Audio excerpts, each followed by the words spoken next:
What is going on, my YouTube community family here at Health Fitness Wealth Business 8726, my official YouTube channel? It is that time once again for the month of August. If you weren't in tune last month, we launched the Dogma Series, episode one of a 5 to 6 part series, and we are officially back with episode two. And man, this is gonna be a powerful one. I got myself, of course, Clifton Pope. I got my brother here, Mr. Paul Bailey. We're about to dive into some very deep stuff like we kind of did the last time. We're going to be diving into some religious dogma, which is definitely, as me and Paul were just talking before we went live and everything. It's a very touchy subject, but we have to talk about it. We got to get a little bit uncomfortable sometimes before we can, establish some truth for sure. So, how you feeling, Paul? I feel good. I'm excited to talk about this episode. It's a very important subject to talk about. Um, and it just this kind of stuff is just it needs strong examination. It's not Yeah. about pointing the finger and saying that you're wrong or this is wrong or that wrong. But a lot of times people talk about religion and they say faith, right? They Hmm. always use the word faith. And the word faith in itself means that you don't have complete control of like what's going on. You don't understand everything. Yeah. But the problem with dogma is that the powers that be, they act like they know everything. And they're what they say is absolute. So that's Yeah. why, what we're talking about is very important. But I'm ready to go. No, no. With that being said, I mean, you basically kind of just laid down the foundation as far as for episode two of the Dogma series. And just to be clear, for those who are watching live on my YouTube channel, those who are watching the replay at a later notice, this is not an attack on religion. I just want to make that perfectly clear. Me and Paul want to make this perfectly clear. This is not an attack on any religion, whether it's Christianity, Islam, Judaism, Buddhism, or any other tradition.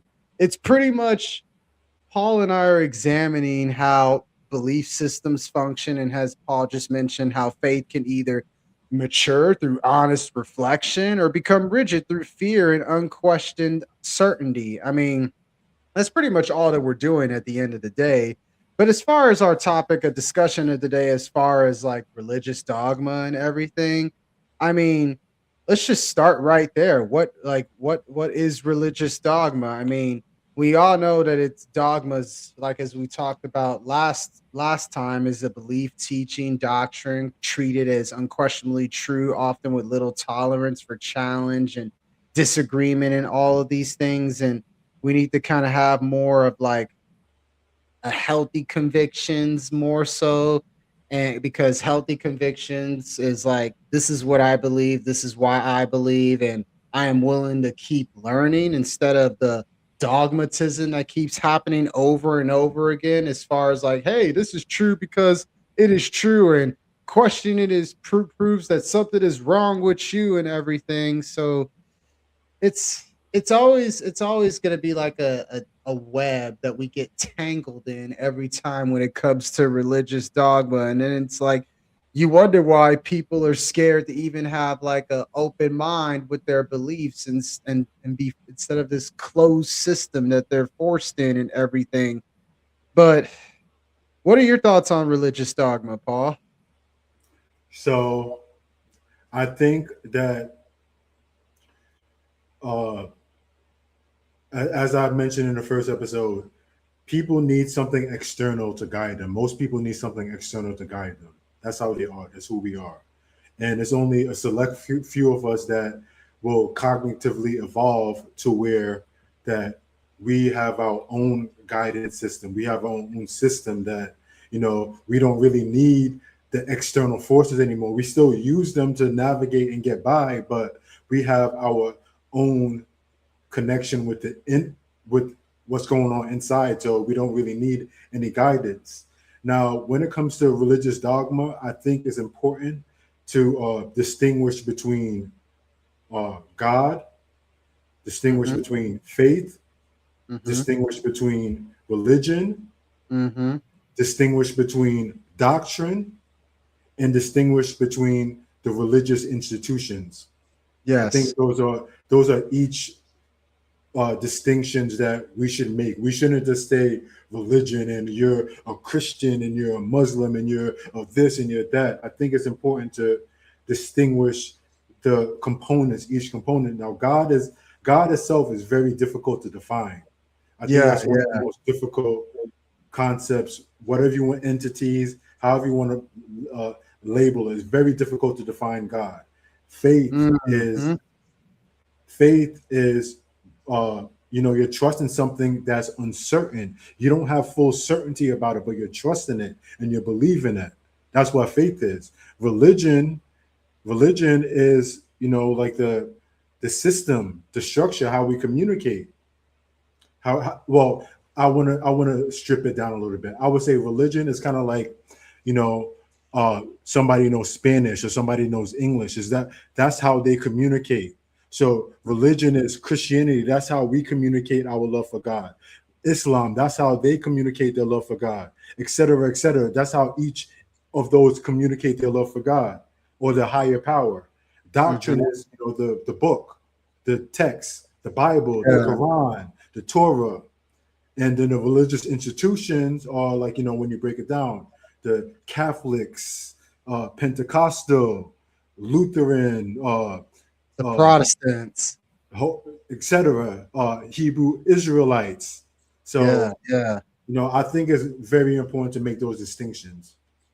I'll even take it a step further. We got to just separate the Holy Trinity within itself, because you're absolutely right, Paul. I mean, when it comes to the concept of the Most High God, the original source of consciousness, the monad, it's really hard to literally define it, and it's like the best way you can define it, at least in the most simple, basic terms that even a fifth grader can understand. It's God is the Father, the creator, the source of all things. And then you have the Son, which is, of course, Yeshua, as most would know as Jesus Christ. But if we talked about this, I want to say the last episode, you strip down the title Jesus Christ. Imagine him getting pulled over by the police, and then you look at his driver's license. It's not going to say Jesus Christ. It's going to say Yeshua Hamashit, which is actually his real name, and that Christ is the title, meaning chosen one, anointed, all of those things. And then when you break it down to the spirit aspect of it, that just comes down to kind of like that divine spark that we all have within us. And to kind of feed into everything that you're saying, it's like we need more the institutions, the doctrines, all of these things, Paul, and we both could agree on this. They're designed to have us look outward instead of inward. We got to look more inward more than anything. And it's funny how we're on this topic as far as religious dogma, because I feel like that's the biggest issue within itself. Because if you look, it talks about it in multiple scriptures within the New Testament, in the Bible itself, saying to look inward. But for some reason, we like to quote all these certain scriptures within the Bible, but we're scared to quote, for example, John 14:20, where it says, I am in the Father, and the Father in me, and ye and I and you. What is that what it's saying? We got to look inward. And it's like, again, we've talked about this many a times, Paul. I mean, the Bible at best, you can learn a lot of great things in the Bible. Don't get me wrong. I read it every single day. There's certain scriptures that stick with me to where it's like, okay, this makes sense. And then there's other ones to where I question completely as well. But at best, it's giving you half of the truth. And then the Gnostic text, it's basically filling in the holes that the Bible didn't talk about. And even the Gnostic texts have basically made their whole teachings and principles about looking inward. Yeshua looking inward, Mary Magdalene looking inward. It's all when we look inward. What I'm saying, Paul, is that if we look more inward and realize that the kingdom of heaven is within us and all around us, we don't need doctrines anymore. We don't need institutions anymore. And then that's when their whole system will literally fall apart and collapse overnight. And they don't want that. That's what it all boils down to at the end of the day, as far as like, religious dogma based off of everything you just said. And again, it affects a lot of people's belief systems. It will destroy literally a lot of people's belief systems when you look at it from that perspective. And it's actually a perfect segue into the next part. It's like I question this all the time, Paul. I know you do too. Like, as far as why do humans naturally create belief systems? For me, I feel like we create belief systems because of what we think, what we see, what we say, how we act, and all out of all of those things, that's based off of like habits that start to form. And then once we develop certain habits, we become so attached to those habits to where it's like we believe that this is the way it's supposed to be within a certain system. And then next thing you know, we create our own belief system without even realizing it, instead of, asking the questions as far as like, why are we here? Why are we suffering? What is right and wrong, or what happens after we leave this world, or who can we trust, etc., etc.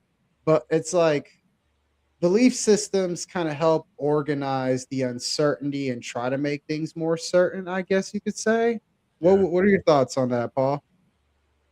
I definitely agree with that. Like the belief systems are, religion in itself, it exposes our kind of laziness intellectually, especially.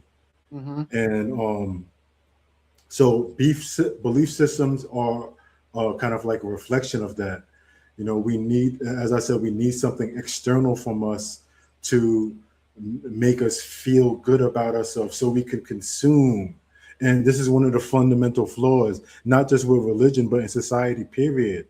And this is how the corporations and everything makes their money. It's like we're hyper consumers. We're mega hyper consumers. We want things to consume, and religion is just another entity that we just consume. We just sit there, Yeah. consume, consume, consume without doing some reflection and pointing inwards and okay, what's inside of me that I could unlock? And we're afraid to do that because it's ugly. Like going inside, especially the initial layers, is ugly. Hmm. And what you might find deep down inside is might be ugly too, but it's for us to fix. But we live in a society that conditions us to blame everything external, external, and then then you have God, and then you have Satan.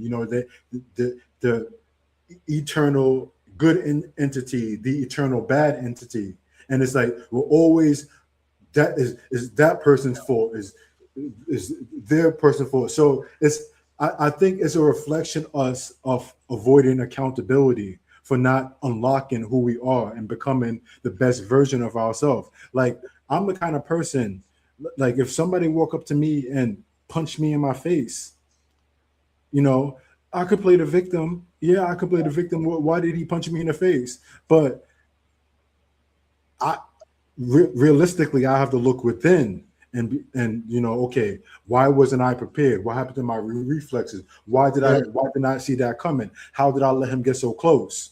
I'm examining myself, and that's the problem that I have with religion, because especially religion, it's supposed to be the ultimate self-reflection system, the system that Mhm. we people go to to self-reflect. Okay, I'm going here. This is the ultimate center where I'm looking within and fixing my flaws. I'm not blaming anybody else for what happened to me. No, I'm going within, Mhm. radically fixing what's wrong with me. Religion is supposed to be the main system for that.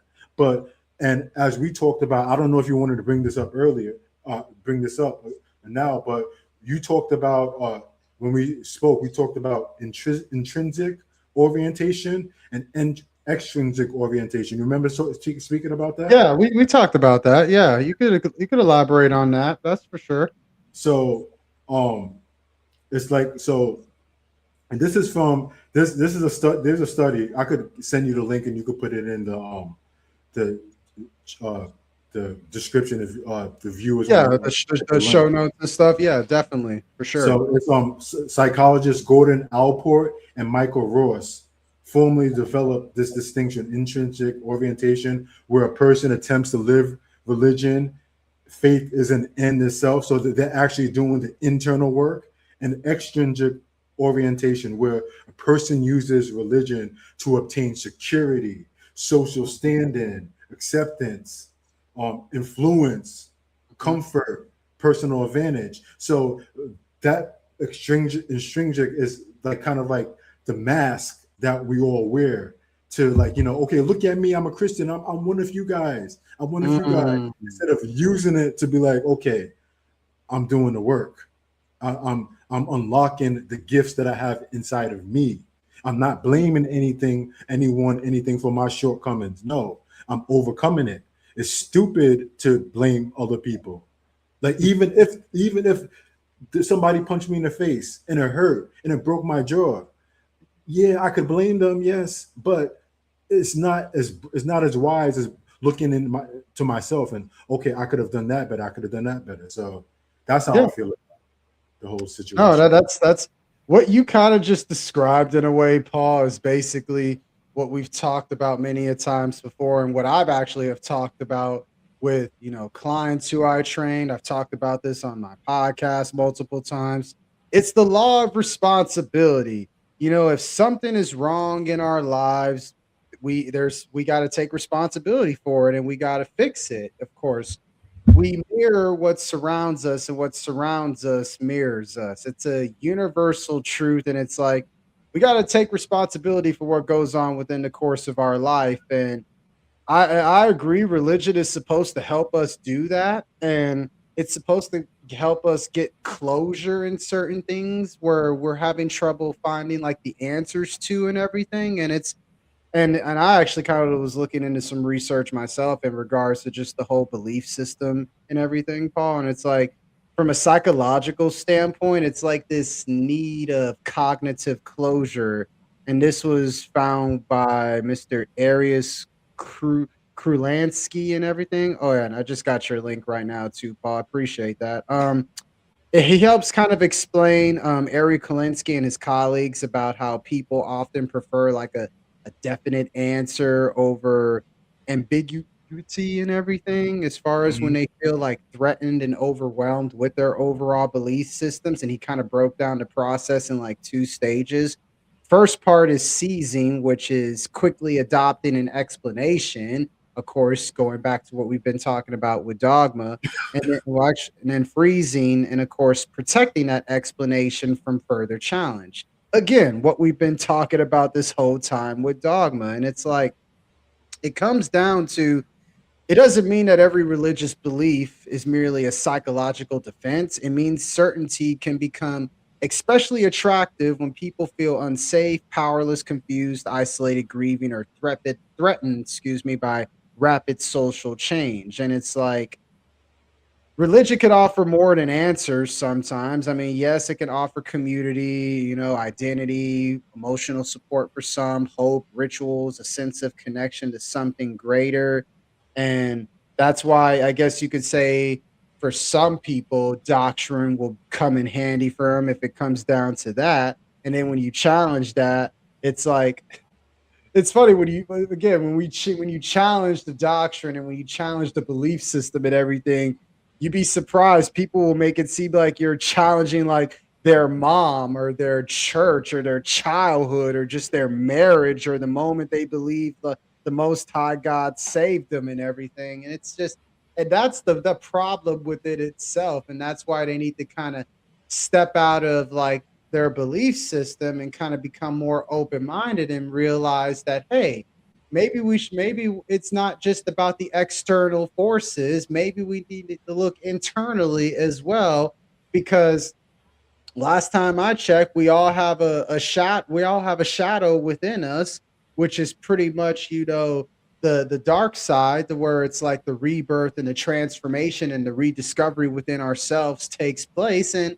that's there's a reason that's there, because that's what's going to allow us to continue to grow and improve and evolve within life. I mean, again, this is another, as much as people like to quote Bible scriptures, they don't like to quote the scripture from Isaiah where it talks about how God created the light and the dark, the peace and the calamity. I created all of these things. It all comes down to polarity. You can't have one without the other. Then everything will be off balance. And that's kind of how the Most High God kind of created everything from the start and everything. And yeah, that's pretty much, what, when you break it down like that, again, that will destroy so many people's belief systems, and they'll make it seem like, oh, you're challenging everything I believe in and all this and that stuff. No, I'm just encouraging you to just open your mind and just, align more with your higher self and strengthen your cosmic alignments where you can stay connected to source energy just from a different angle. I'm trying to help you improve your faith. That way you could be more certain about your faith. That way you could believe more in something by before it actually happens, by looking inside before going outside. That's all it really is as far as when it comes to the faith for me and certainty for me. I mean, that's the way it makes sense to me, at least. Speaking of faith versus certainty, we were definitely touching on this a little bit earlier. I mean, from the faith versus certainty standpoint, for me, Paul, is just faith is pretty much just believing in something before it actually happens. And the best way you could believe in something before it happens, you got to visualize it and kind of speak it into existence in the form of a moment of silence, which is why we pray, which is why we meditate or do both. And then when you do those things, it's like your faith is already established and locked in.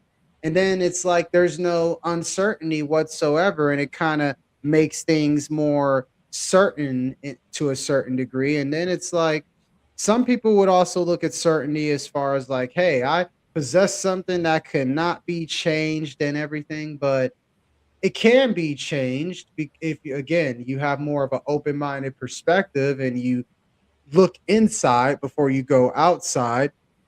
How do you feel about the faith versus certainty aspect of things?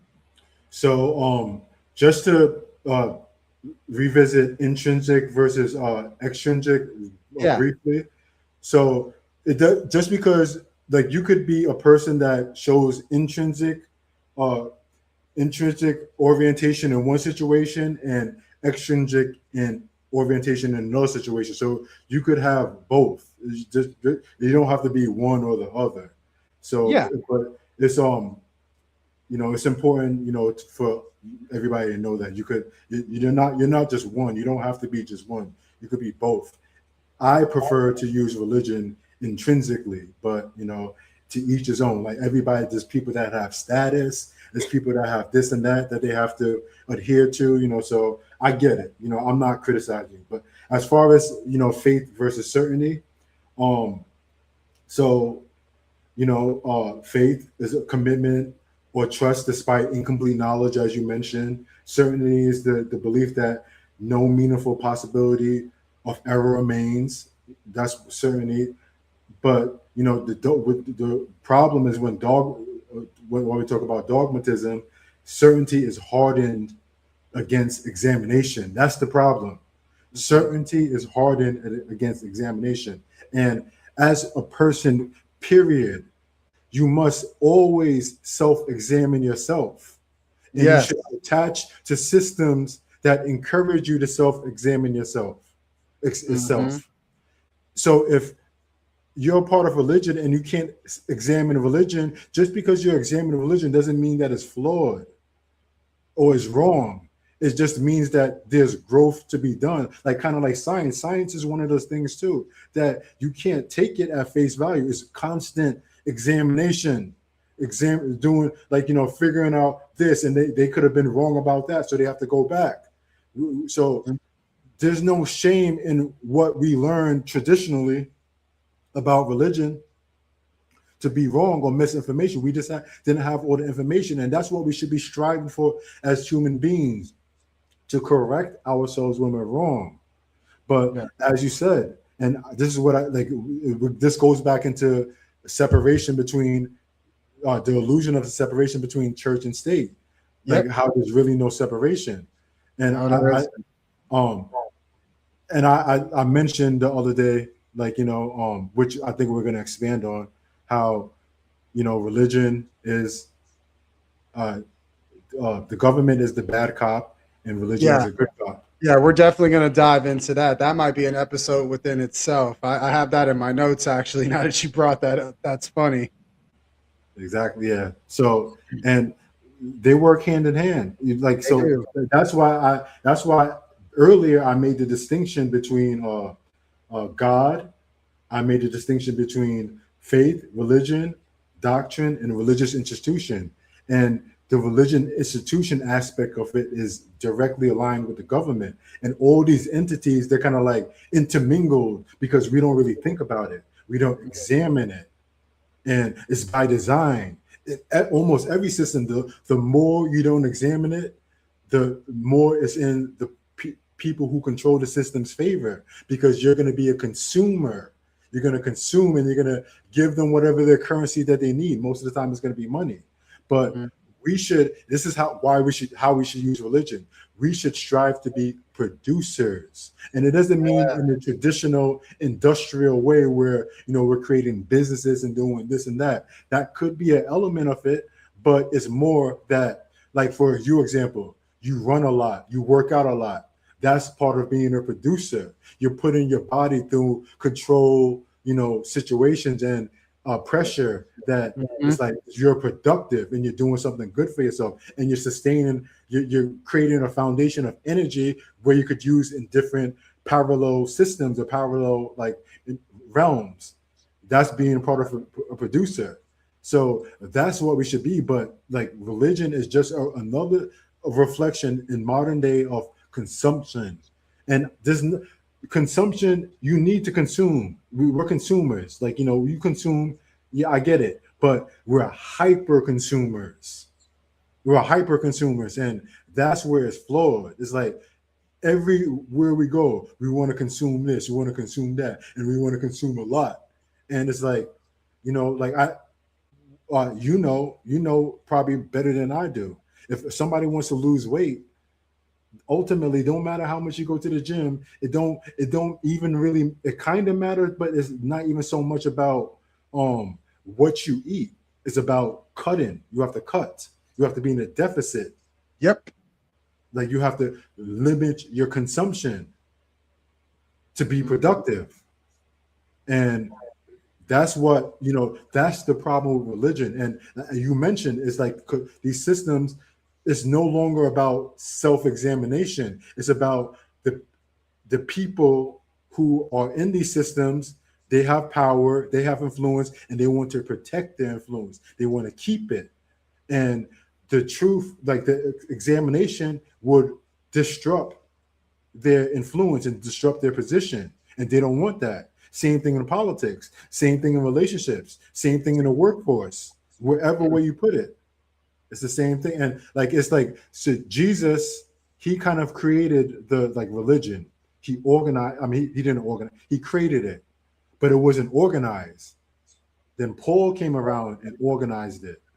And that was kind of like, the beginning of, because a lot of people, I don't think a lot of Christians think about how much the apostle Paul has influence over the rituals and practices of religion, as opposed to Jesus. Like, Jesus was the originator of the religion, yes, but Paul was the one that organized it to what we have today. So Ah, that's what. no, no. To add on to the last point you said, I'll even take it a step further on the last part you just mentioned. As far as Jesus being the originator, people don't. This is where Christians get it completely twisted and messed up. Jesus didn't even teach religion. All he really taught was consciousness. That's all that he Jesus literally taught the same thing. Like, it's like it goes back to what I've mentioned over and over again. It doesn't matter who the messenger is. Did you get the message? No matter if you put Jesus, Buddha, the Muhammad, Lao Tzu, they're literally all teaching, they're all saying the same thing. Again, look within yourself, look within your own consciousness. And Mhm. going back to, the Jesus and Paul connection, you can make an argument that the apostle Paul turned all of Jesus's teachings of consciousness into quote Right. unquote a religion Mhm. for the doctrines and everything. That's Exactly. that's kind of really how I kind of look at it based off of what you just mentioned. Now that you actually bring it up, but it's funny how that kind of works out in a way. But it's like people don't want to have that type of conversation. But that's how I see it based on that last part you said. But to add one last thing into like the faith versus certainty part that I definitely want to kind of get across real quick. There's a difference, and I just thought of this as you were speaking, Paul. There's a difference between having faith and having complete understanding. Exactly. I want to Exactly. say that again for the people so this could really sink in, especially those who are watching live. Thank you very much. And for those who are watching on the replay, there's a difference between saying I have faith and I have complete understanding. I want to break this down. The first can be humility, the next one could be spiritual arrogance. And sometimes certainty is being used as a weapon. Someone could say, for example, Paul, I know exactly what the Most High God thinks, and then uses that certainty to control someone else. And they And that, speak with authority and conviction that it's like it connects with us. yes, yes, and exactly. And that's where the religious dogma right there could become dangerous. And it's like, all this current public discussion from what I've noticed just this month alone, Paul, it's been focused on like religious coercion and Christian nationalism and religious, pluralism and disputes going on and on and on about that. And it's like, this is where we need to pump the brakes and be careful, especially with all the media coverage and reflecting all these ongoing public debates. And it's not really aligned with like a single settled research based conclusion.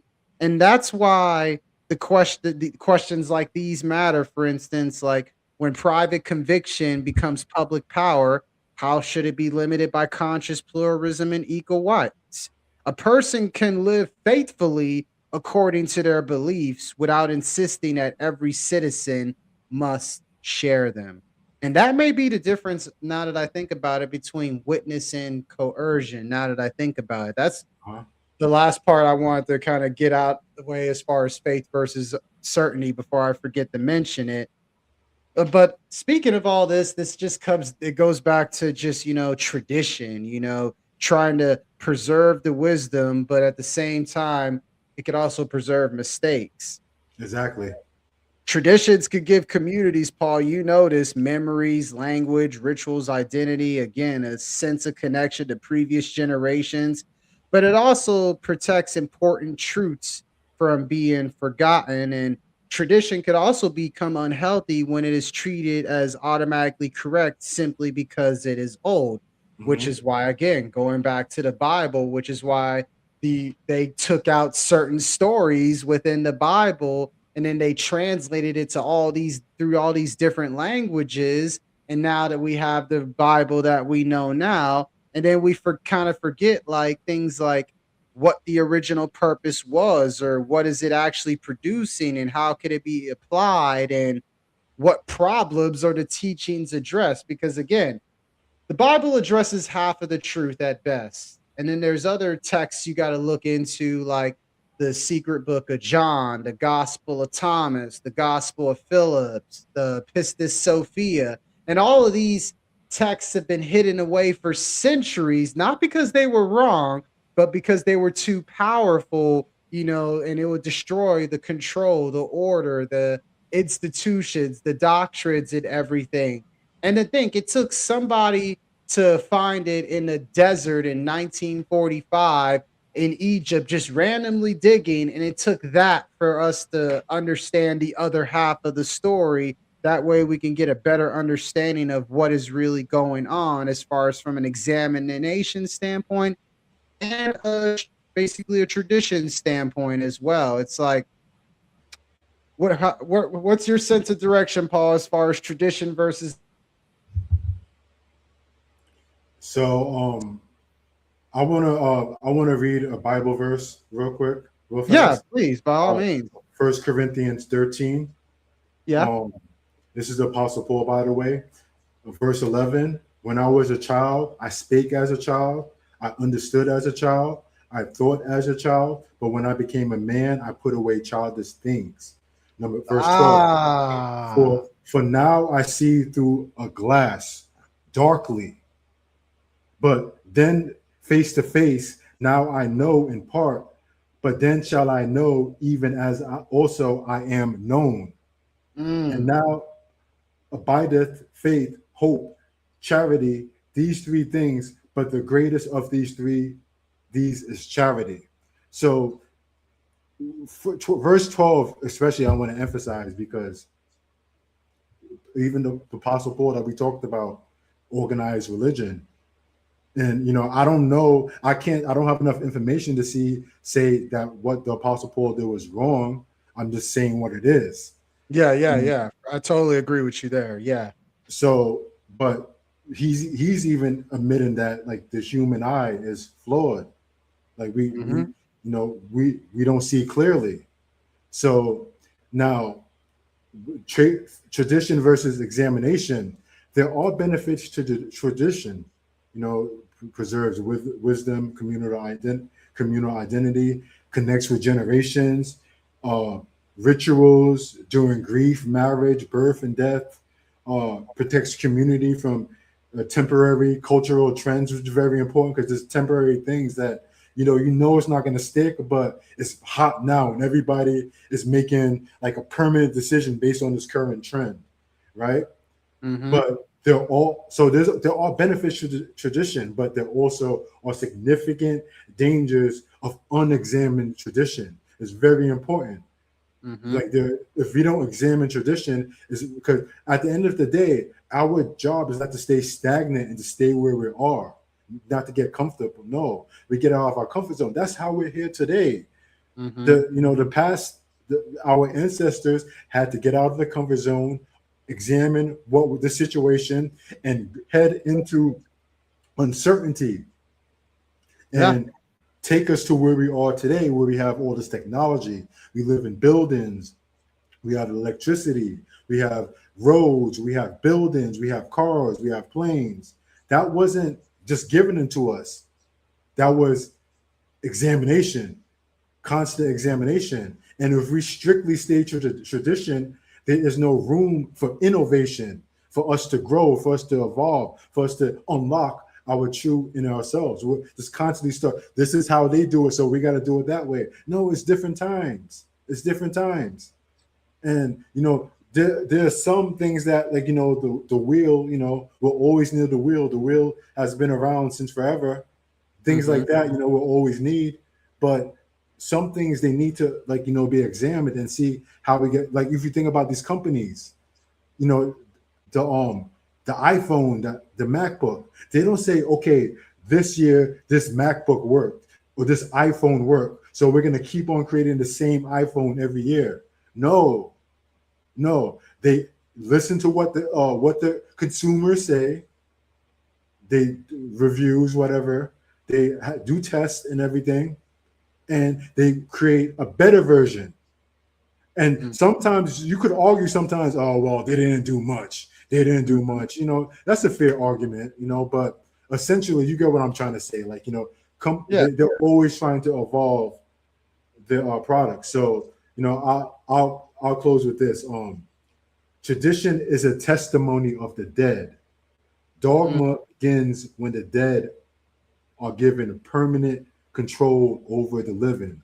Is that what Mm. we want? Is that what we want?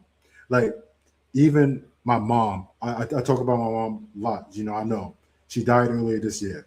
She had a great influence over my life. I listened to a lot of what she said, but I had a lot of questions too Hmm. about what she said. Disagreements, even now to this day, still have disagreements, like strong disagreements about a lot of things, and Yeah. that's okay.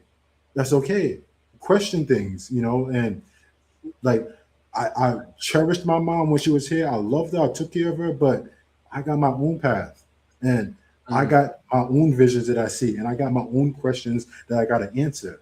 You know, she lived her life that way, and I loved her and I admired her, but I got to live my life my way and question things to the fullest and get the best mm. answer that's going to help me to become the best version of myself. Not be a consumer, not be a victim, not be somebody that just stays where I am and be comfortable. No, like I'm here, and there's a better version of me. There's a Mm. way better version of me. Yep. I want to meet that version. I'm not going to meet that version by strictly adhering to the tradition. There are some things I could take away from tradition, but to meet the best version of me, I have to discover things on my own. I have to, and that doesn't mean going out and telling everybody, oh, you're wrong about this, you're wrong about that, you're wrong about this. No, no, no, no, no. You could believe whatever you want. I'm not forcing my views on you, but it's wise to examine everything, except even tradition, even the dead. It's and to add to that, to close out this particular segment of tradition versus examination, it's not to destroy belief, but it's just to discover, because we're trying to discover whether that belief could survive the light. It's just that simple. Because it's funny, because I wrote a poem about questioning, and within the lines, and the final lines of that poem, it's like, a question can be a doorway, a doubt can be a teacher, a sincere search can still be sacred. Mm. And again, just to close out the portion, as far as with tradition versus examination, I mean, it just comes down, can tradition survive honest questions? A strong tradition should be able to survive honest questions. If a belief collapsed the moment someone asks for clarification, then pretty much, someone is gonna pretty much, well, let me say it like this. If a belief collapsed the moment someone asked for clarification, historical context, or moral reflection, and perhaps the problem isn't the question. If you really think about it, Paul, I mean, the Bible itself contains a whole bunch of questioning. You know, the book of Job. Job is questioning the whole book of Job is Job questioning God about everything. If you read all the books, the book of Psalms, King David questioning God throughout the book of Psalms. Jacob even wrestles with that question in the book of Genesis. And it's like, all what I'm saying is that all the prophets that God has chosen within the Bible has basically, in some form of capacity, challenged the quote unquote religious hypocrisy. So questioning is really not foreign to religious life. A tradition that includes wrestling with the Most High God should not be afraid of people wrestling with difficult questions. And it's like, this is something we want to talk about, as far as, does questioning strengthen faith? Me personally, I would say questioning without a doubt can, strengthen our overall faith, because it allows us to kind of go into deeper understanding, greater honesty, stronger personal convictions, more of a mature interpretation, and just a clear distinction, as far as what we've been talking about, Paul, between God and human institutions. That's we have to ask questions. I mean, all the prophets asked questions, so why can't we ask questions? I mean, isn't that the whole purpose of, prayer and moment of silence? Is we're literally having a conversation with God, asking the questions necessary, and then we're awaiting the answer at the right moment and right time. So for someone to say, "Oh, asking all these questions isn't going to help out with your faith," then you pretty much don't even have a whole understanding of what the Bible truly is talking about. Yeah, and it's sad that a lot of I understand because their institutions and their incentives are not what we think they are. I don't want to make accusations right here, but Yeah, the yeah. incentives are not really what we think you are. But a church that punishes honest questions is sad. It's sad. It should be the main place that we could ask honest questions, and Yeah. that proves our point that the religious institution, when it becomes dogmatic, is not necessarily what's intended as a purpose for it. It's clearly an institution to protect people's positions, protect their influence, protect the system, even though the system might not be worth protecting. And so there's some statistics from Pew Research. I can send you this as well. Yeah. 64 among Americans who remain in their childhood religion, 64% said believing its teachings was a very or extremely important reason. Mm, interesting. Um, 61% said it fulfilled their spiritual needs. Mm, okay. 56% said it gave their life meaning. So this essentially indicates that people do not remain solely because of habit. Belief, spiritual fulfillment, and meaning still matter. Yeah. So that's important to So we're not belief is important, and it's not just about habit, but um, it's important to examine what everything, like, even like that's what I said is consumption. Yep. That's why, like, I'm licensed in health insurance, and I'm not a medical expert. I'm not like, as far as on a medical side, I understand the health insurance system, but Yeah. just giving my opinion, I think, like, as far as getting sick, when we get sick, most of the time when we get sick is has to do with what we consume. Um, Not it, taking care of ourselves as far as, the are just like what I talk about from a personal training standpoint, moving our body, eating more mindfully, hydrating ourselves, breathing properly, having more better critical thinking skills, the proper sleep and wake cycles, circadian rhythms. Just unlock that will truly unlock the hidden potential between like the mind, body, and spirit and all those things. Yeah, totally. and that's essentially what religion is about too, like Yeah. unlocking everything. But, like, that's eventually, I think, ultimately at the root, where it's okay to consume things. We could consume, but we're hyper consumers, even in the realm of religion, especially in the realm of religion. And Mhm. if you really think about it, that makes us parasitic. And Yeah. we shouldn't be here as human beings just to be parasites. We're not Mhm. parasites. We should add something valuable and meaning to this world. And we have, yes, but some may argue only for human beings. We should think about the whole existence on a whole. And Yeah. um it's, we just have to we have to use religion to be more productive. It should be the main institution. There's also studies too. This probably will come into the next uh, uh, uh, the oh yeah, this probably will come into the next subject. Like, there's studies that talk about how, like, when people are religious, especially in the, like, military, the army, it makes them want to sacrifice for their country more. Mm. So Mm. there is meaning behind religion. It's powerful, but it's even more powerful if we question it, understand it, and align it precisely in our lives. No, I totally agree with what you just said. We would we need to have more healthier communities, Paul, the where it's like we would rather have you ask an honest question than pretend to believe while secretly suffering from inside. Because there's a difference between doubt and cynicism. That is for sure.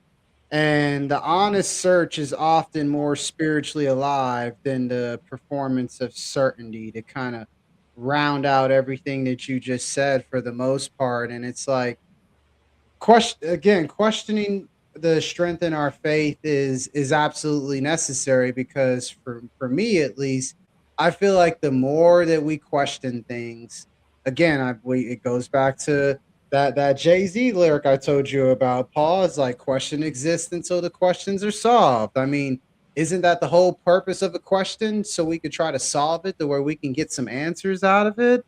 And that shit that applies pretty much to everything for the most part, the way I see it, religious, dogma, all this kind of stuff. So it's gonna be great. It is going to be great when we look at it from that perspective as well, because again, going back to the doubt versus difference between doubt and cynicism before I move into the next part of it, doubt can say, I am not sure, but I am willing to search. Cynicism can say, nothing is worth trusting, and I refuse to examine anything deeply. Mhm. That's kind of, again, goes back to why we're even having these conversations to begin with. So it's like, and again, it goes back to what we've been talking about this whole time. People don't want to search inside because they're too busy searching So, outside because they're emotionally attached to all of these doctrines, like you alluded to earlier, Paul, as far as like the Bible, the Quran, the Torah, all of those things. And I just got your link again, Paul. I appreciate that. I wanted to kind of go into like, why the deeper emotional attachment of things and why people are so attached to doctrine. And I feel like for this is like the common one for me why I feel like people are so attached to doctrine. We think you may have mentioned this earlier, Paul, but this is what I realized. It's because people like to say, this is who I am because of what I read, and this is what I believe because this is the truth, and this is how it defines my family and my culture or my community or my political belonging or personal purpose. And again, looking into this, from a social identity research, it shows that people defend group identities, especially when they feel threatened. And, obviously, we've talked about how religious belief can create a sense of protection, guidance, order, and connection. And then we also talk about how doctrine at times can explain suffering, death, morality, injustice, forgiveness, and hope, which is why people are so emotionally attached to it. But again, you know, Jesus, really Yeshua's main teaching, the main thing at the core of his teachings, the kingdom of heaven is within us and it's all around us. Notice how he said it's within us first, then around us. Not the kingdom of heaven is around us, then within us. It's like, again, inside out.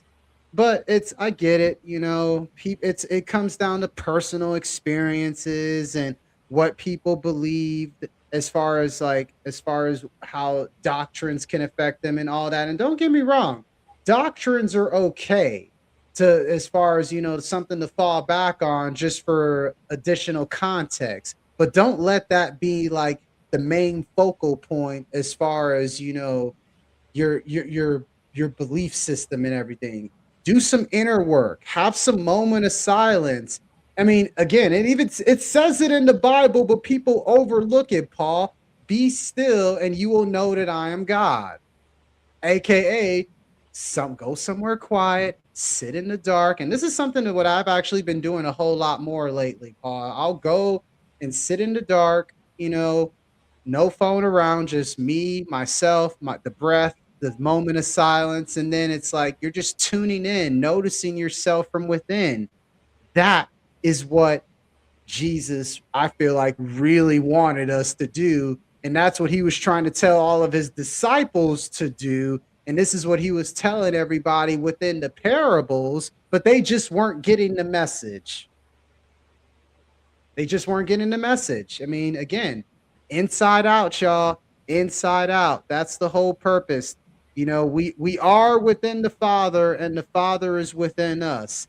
That is the real, that is the real Lord's Prayer, as they call it. We are within the Father, and the Father is within us. It's just that simple. When you separate the Holy Trinity, the Father, the Son, the Holy Spirit, we have all of that within us, but at the same time, it's around us as well. But it's within us first versus around us.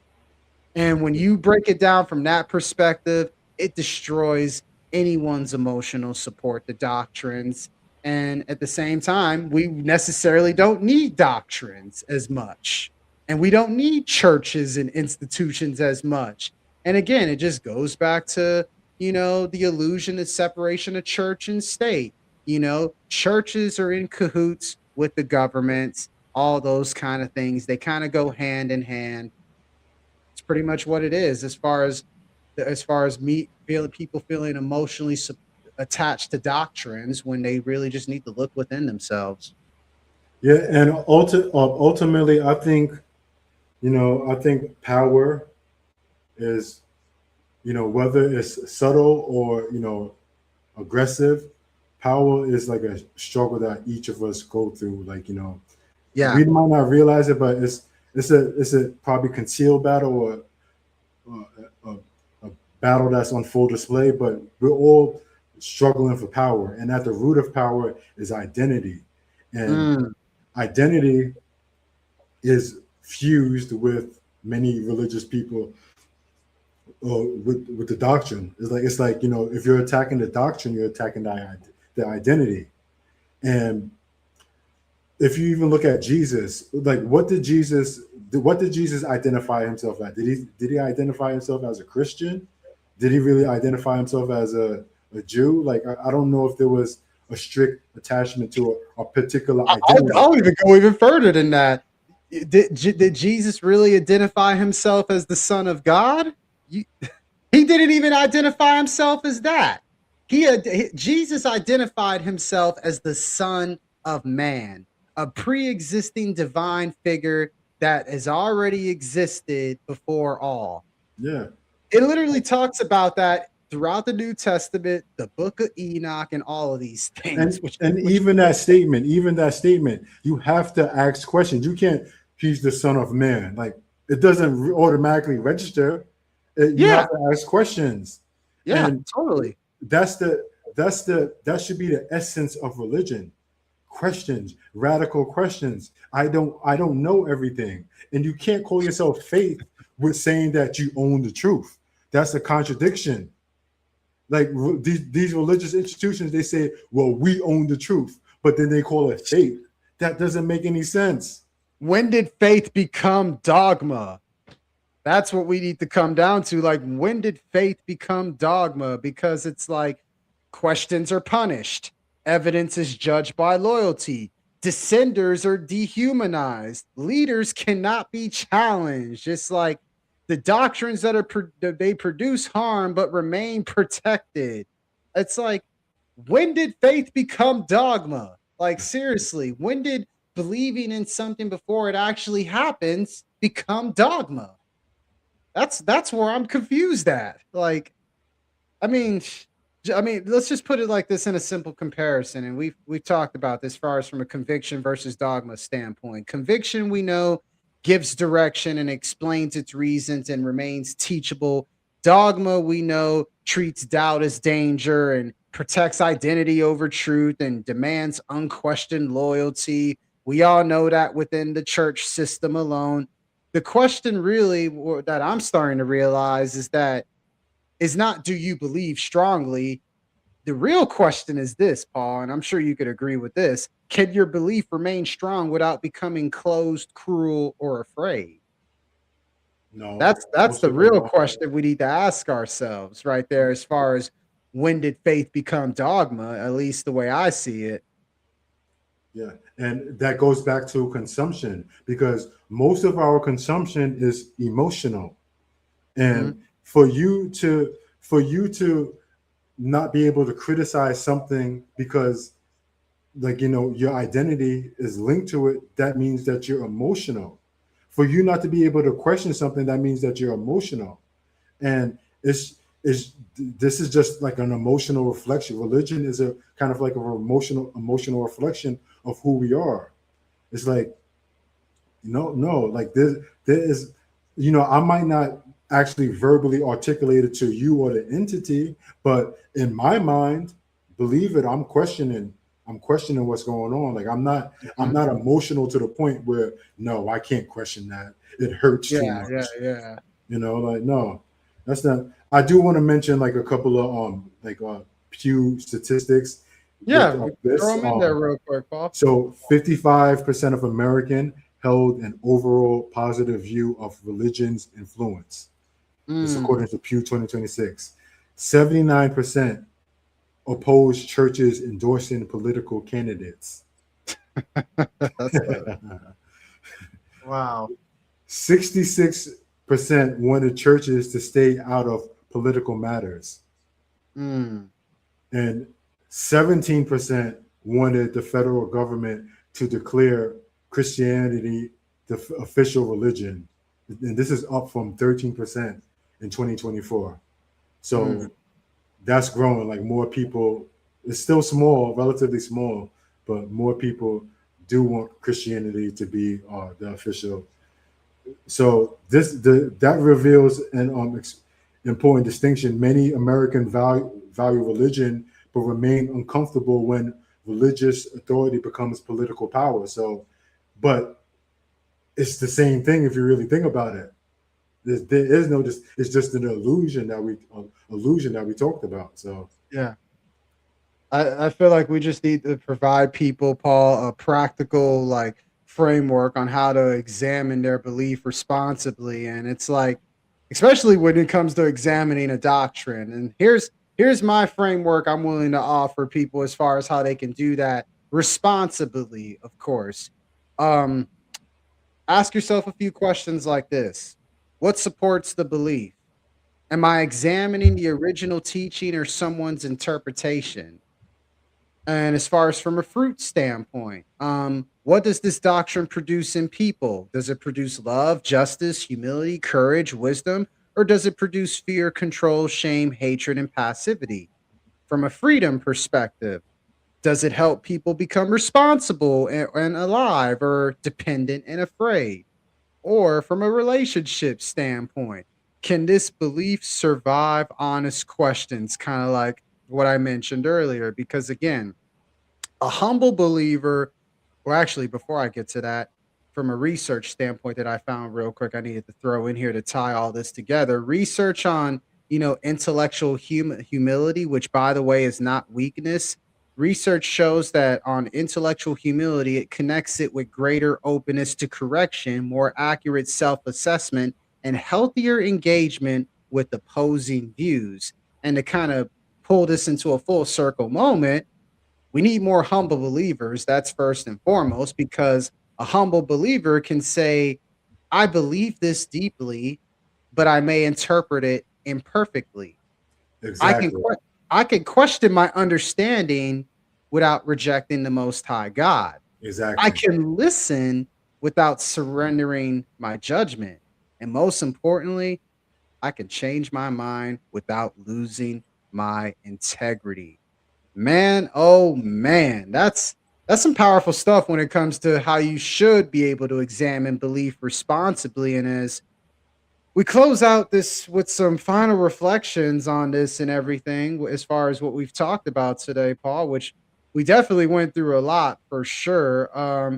You have any final reflection, any final thoughts on this, Paul? sure. I would want to. I would want to do this faith test that I kind of like created. Yeah, A yeah, faith by test. all means. So F would begin with foundation. This is Mm, a framework for examining belief. I kind of like piggybacking off what you said. F foundation.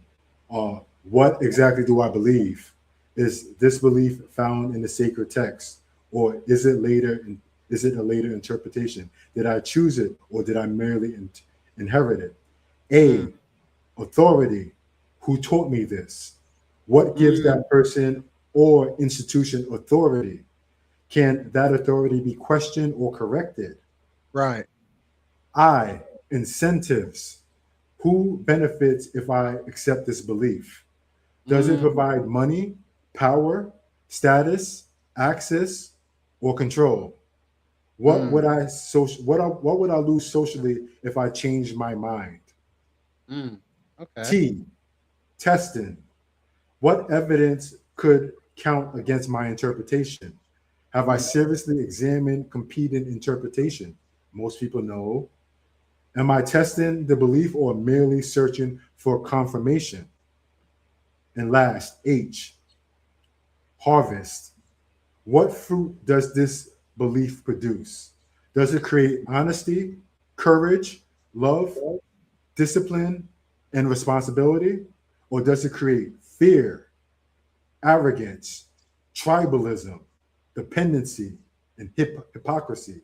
Ooh wee. So, uh, That's powerful, and that's a perfect that's a great final reflection. And just to kind of add to the final reflection, I would say this: I hope people at the end of the day listening to this, whether they listen to it on live on YouTube or whether they listen to it through my podcast or through Paul's platforms as well, I really do hope that people understand that faith does not need to be fragile.